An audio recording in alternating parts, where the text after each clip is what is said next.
ఇక్కడ ఏదో జరిగినట్టుంది అని అంటూ వెంటనే అందరూ కూడా కారు నుండి దిగుతారు. అలా కారు నుండి దిగగానే అసలు ఇక్కడ ఏం జరిగింది అని జెండే ఈ విధంగా అనగానే యాక్సిడెంట్ అయింది. అవునా? అవును బాబు, యాక్సిడెంట్ అయింది. పాపం వాళ్ళు ఎవరో తెలియదు కానీ వెంటనే వాళ్ళని అంబులెన్స్లో తీసుకెళ్ళాము. యాక్సిడెంట్ అయితే అంబులెన్స్లో తీసుకెళ్ళిపోయారా? అంతే కదా బాబు, వాళ్ళు బ్రతకాలంటే అలా చేయాలి కదా. ఓ అవునా? ఏంటి బాబు, ఏదో శుభకార్యానికి బయలుదేరుతున్నట్టున్నారు? తప్పుగా అనుకోకండి అడిగినందుకు. అవును, అంటే పండగ కదా, అలా అని బయలుదేరుతున్నాం.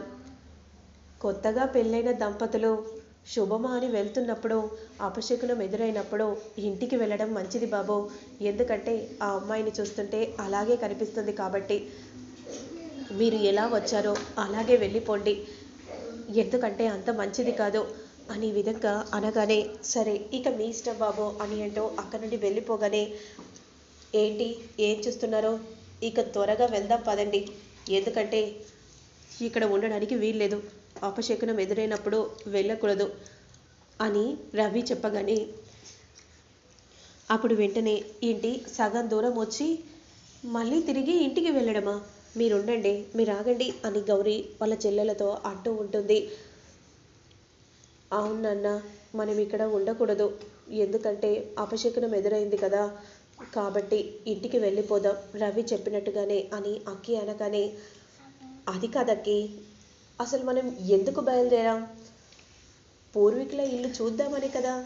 ముఖ్యంగా చెప్పాలంటే మొక్కుబడి కోసమే వెళ్తున్నాము.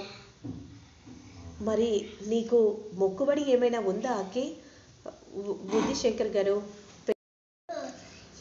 పెళ్ళయ్యాక రవితో తీర్చుకునే ఒక మొక్కుబడి ఉంది శంకర్ గారు అని అక్కి చెప్పగానే మరి మొక్కుబడి ఉన్నప్పుడు వెనుకకు తిరిగి వెళ్ళటం కరెక్ట్ కాదు కదా. మంచి కార్యం కోసమే వెళ్తున్నాం, ముఖ్యంగా దేవుడి ఆశీస్సులు తీసుకోవడానికి.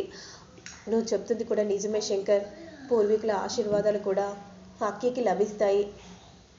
కాబట్టి మనం తిరిగి వెళ్ళకూడదు, అయోధ్యపురానికి వెళ్ళాలి. పదండి, ఇంకేం ఆలోచించకండి అని విధంగా అనగానే వెంటనే ఇక అక్కడి నుండి అందరూ వెళ్ళిపోతూ ఉంటారు. శంకర్, అపశకునం ఎదురైనప్పుడు ఇంకోసారి ఆలోచించో. ఇది అపశకునమే కాదు, అపశకునమని ఎలా అంటున్నారు జెండే గారు? ఏంటి శంకర్ ఏమంటున్నావు? మీకు ఇంకా అర్థం కావట్లేదా? ఇది పక్క ప్లాన్ ప్రకారం చేశారని.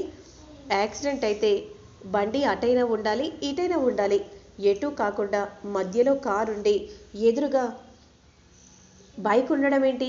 ముఖ్యంగా చెప్పాలంటే అదిగో అటు చూడండి, కారు పైన అది డిక్కీపై పడకుండా ఎలా రాయిని పెట్టారో, అంటే ఇది కావాలని ప్లాన్ చేశారు. అందుకే నేను అలా మాట్లాడాను. అయినా మాయా, మీ అన్నయ్యకు చెప్పు, ప్లాన్ చేస్తే ఇలా దొరికేలా కాదు, దొరకకుండా చెయ్యాలని. పదండి జేండే గారు అని అంటూ నిజంగా నువ్వు సూపర్ శంకర్ అని విధంగా అంటూ అక్కడి నుండి వెళ్తూ ఉంటే ఇలా జరిగిందేంటి అని రవి అనుకుంటూ ఉండగా మాయ త్వరగా రా అని అనగానే వస్తున్నానవే, ఇలా జరిగిందేంటి చిచి అనే విధంగా అంటూ వెంటనే కారెక్కేసి కూర్చుంటుంది. అలా వెళ్తూ ఉంటారు, అందరూ మాట్లాడుకుంటూ ఉండగా అదే సమయానికి యాదగిరి ఫోన్ చేస్తాడు. నాన్న ఫోన్ చేస్తున్నాడా అని అంటూ అనుకుంటూ వెంటనే కాల్ని లిఫ్ట్ చేయకుండా ఉంటాడు. ఏంటి రవి, మామయ్య ఫోన్ చేస్తుంటే లిఫ్ట్ చేయకుండా అలా చూస్తున్నావేంటి? లిఫ్ట్ చేయొచ్చు కదా. ఏముంది, బయలుదేరారా లేరా అని ఫోన్ చేశాడు అంతే కదా, లిఫ్ట్ చేసి మాట్లాడు, మళ్ళీ కాల్ వస్తుంది. ఏంటి నాన్న, బయలుదేరారా? ఆల్రెడీ సగం దూరం వచ్చేసాము. ఏంట్రా అలా మాట్లాడుతున్నావేంటి విసుక్కుంటూ? ఇంకెలా మాట్లాడాలి, బయలుదేరామని చెప్తున్నాను కదా నాన్న. అవునా, మీరు త్వరగా రండి. అయినా వస్తూ ఉంటే దారిలో ఒక అపశకునం ఎదురైంది నాన్న. అపశకునం ఎదురైనప్పుడు వద్దంటుంటే ఇదిగో ఈ శంకర్ గారిని తీసుకొని వస్తున్నారు. నువ్వేమైనా చెప్పు, అపశకునం ఎదురైనా సరే శంకర్ గారు రమ్మంటే నువ్వు రావాల్సిందే. ఈ నాన్న చెప్పినట్టు శంకర్ గారు చెప్పినట్టు నువ్వు వినాలి, అర్థమవుతుందా? సరే నాన్న, నువ్వు చెప్పినట్టు శంకర్ గారు చెప్పినట్టే నేను వింటాను, నేనున్నదే అందుకు కదా. సరే సరే త్వరగా రండి, ఇక్కడ అన్ని ఏర్పాట్లు చేసేసాను. ఏంటి నాన్న, మీరెక్కడ ఉన్నారు? అయోధ్యపురంలో అని అనగానే రవి షాక్ అయిపోతారు. ఏంటి నాన్న, అయోధ్యపురంలో ఉన్నారా? అవునరా, నాకు తెలియకుండా మీరెప్పుడు వెళ్ళారు? అయినా అమ్మ ఎక్కడుంది? తీర్థయాత్రలకని వాళ్ళ ఫ్రెండ్స్తో వెళ్ళింది. నేను అయోధ్యపురానికి వచ్చాను. శంకర్ గారు చెప్పారు కాబట్టి నేను ఇవేవి పట్టించుకోను. శంకర్ గారు చెప్తే ఖచ్చితంగా నేను విని తీరుతాను. సరే, ఇవేవి ఆలోచించకుండా ముందు నువ్వు త్వరగా వచ్చేసేయ్. ఇక్కడ మీకోసం ఎదురు చూస్తున్నాను. అన్ని ఏర్పాట్లు చేశాను అని ఈ విధంగా చెప్పగానే వెంటనే కోపంగా రవి కాల్ని కట్ చేస్తాడు. మావయ్య వెళ్తున్నట్టు మాకు ఒక్క మాట చెప్తే అందరం కలిసి అదే రోజు బయలుదేరితే బాగుండేదేమో అని అక్కి మనసులో అనుకుంటూ ఉంటుంది. నాన్న వస్తున్నాడన్న విషయం మాయకు తెలియదు. అక్కడేదైనా ఈ శంకర్ ప్లాన్ చేశాడా ఏంటి? ఈ విషయం వెంటనే మాయకు చెప్పాలి అని ఏంటో వెంటనే రవి మెసేజ్ పెడుతూ ఉంటాడు. అంతలో మాయ ఫోన్ చూసుకుంటుంది. అంటే అక్కడికి ఆ యాద్గిరి వెళ్ళాడంటే ఖచ్చితంగా ఒకటి చేయడానిక, రవిని వాళ్ళ వైపు తిప్పుకోవడానిక? షట్ డామిట్, అలా జరగకూడదు అని మనసులో మాయ అనుకుంటూ ఉంటే అదే సమయానికి పొయ్యరా పొయ్యి, ఎందుకన్నా ఇక్కడ మూలలు వేస్తే సరిపోతుంది కదా, ఎంత రాళ్ళు పోయడం అవసరమా? రై, నేను చెప్పేది చేయరా, అనుమానం రాకుండా ఉండాలని కదరా రాళ్ళు పోయిస్తున్నాను. ఎందుకు ఇలా డిస్టర్బెన్స్ క్రియేట్ చేస్తున్నావు? త్వరగా పోయి అని అంటూ ఉంటే సరే అన్న పోస్తాను. సరే, ఇప్పుడు ఆ బీర్ సీసా పగిలిన ముక్కలు కూడా ఇక్కడ వేయండి త్వరగా. ఏంటన్నా నువ్వు మళ్ళీ ఇవెందుకు వేయమంటున్నావు? ఎందుకంటే టైరు పంక్చర్ అవ్వడానికి. అర్థమవుతుందా? తెలివిగా డీల్ చేయాలని ఇలా చేస్తున్నాను. ముందు అభయ్ మాయా వెళ్తున్న కారు క్షేమంగా వెళ్ళాలి. వెనుక వైపు వస్తున్న శంకర్ గారు కారు మాత్రమే పంక్చర్ అవ్వాలి. అర్థమవుతుంది కదా? రెడీగా ఉండండి అని అనగానే అంతలో అభయ్ కారు వెళ్తుంది.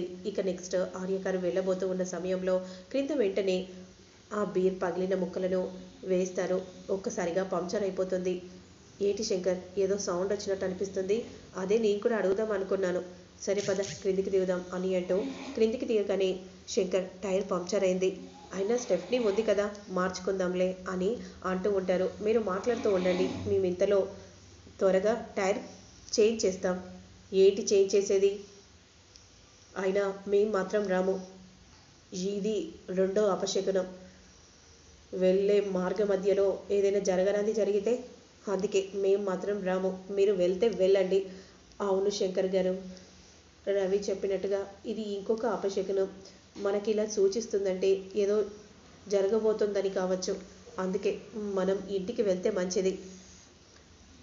ఇక శంకర్ ఏం చెప్పాలో అర్థం కాక సరే మీరు మాట్లాడుతూ ఉండండి, మేము స్టెఫ్ని మారుస్తాము. ఎలాగో ఈ కార్లోనే కదా ఇంటికి కూడా వెళ్ళాలి.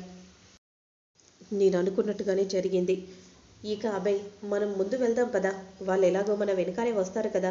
సరే మాయా అని అంటూ వెళ్తూ ఉండగా ఉదో ఉదో ఎల్లమ్మ తల్లి ఉదో ఉదో అని అంటూ సోదమ్మ రాగానే అందరూ కూడా సోదమ్మని చూస్తూ ఉంటారు. ఏంటి వెళ్తున్న దారిలో చిక్కులు వస్తున్నాయని మరలా ఇంటికి వెళ్ళాలని చూస్తున్నారా? శుభకార్యానికి వెళ్తున్నప్పుడు మళ్ళీ వెనుతిరిగి వెళ్ళకూడదని తెలుసు కదా. అమ్మ పలుకు జగదాంబ పలుకు.